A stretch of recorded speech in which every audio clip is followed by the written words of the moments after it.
Hi, I'm Kirsten, Rider Experience Agent with Vitus. It's new bike day, so we're here to take our bike out of the box. Let's get into it. So this is the box that your bike will come in. Fun fact, it's completely reusable, so if you're traveling with your bike, you can pack it back up in this box that it came in. When you get the box, you want to keep an eye out for the sticker that says, hey, look over here.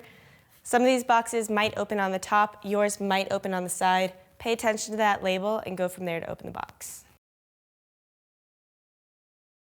Okay, so now that we've talked about the outside of the box, let's get into opening it. I'm just gonna start here where it says, hey, look over here.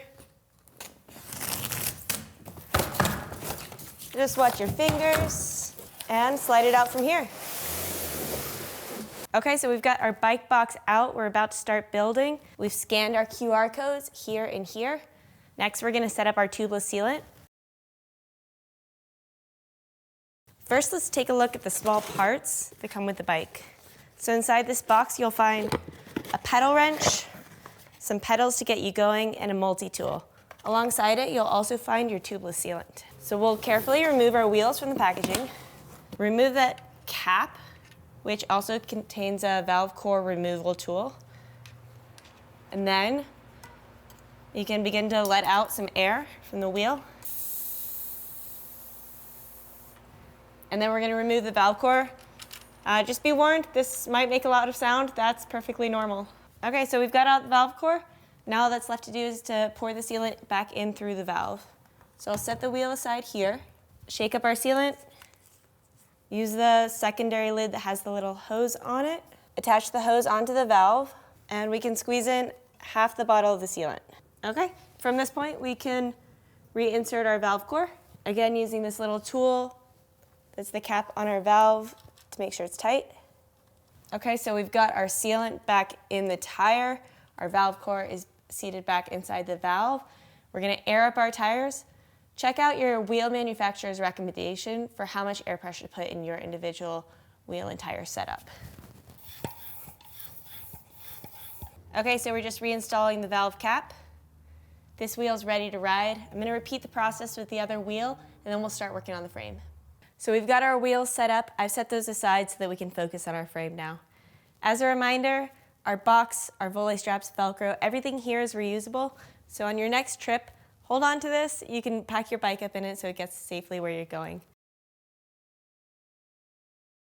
First thing we're gonna do is insert the seat post into the frame. So I'll begin by removing the volley strap at the handlebars and the Velcro at the seat post.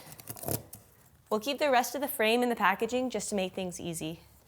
Carefully insert the seat post and set it to your desired height and tighten down at the seat post clamp bolt here. If you have a stand at home, now is a great time to use it, but if you don't, remove the rest of the Velcro straps and we're just gonna turn this bike upside down to install the wheels. Okay, so with the front wheel, we'll remove the through axle. And we can carefully drop the wheel in, making sure that the rotor lines up with the brake caliper.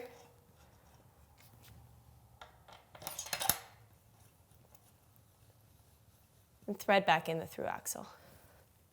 So the wheel is back in, but you can actually remove this lever and realign it, or take the lever with you for security if you're leaving your bike out. So we've installed our front wheel. We're gonna get started installing our rear wheel. To make everything easier, we're gonna create some slack in the chain. So we actually ship our bikes in the middle of the cog in the back, but we're going to move into our hardest gear in the back and our easiest gear in the front to make things easier for ourselves.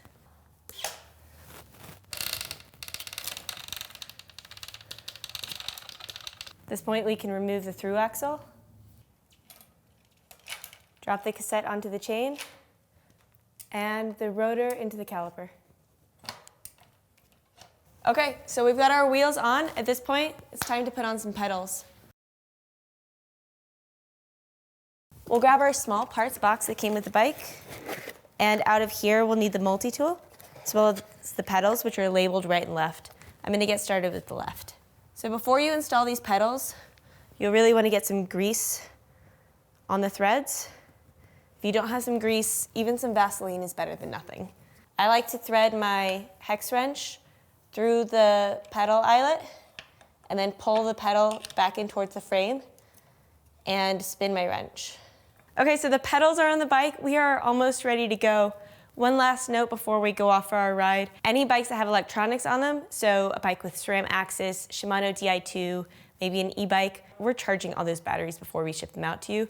But I would go ahead and throw it on one last charge to top off in case the bike has been sitting for a bit. But otherwise, we're ready to go. Let's get our first ride and it's new bike day.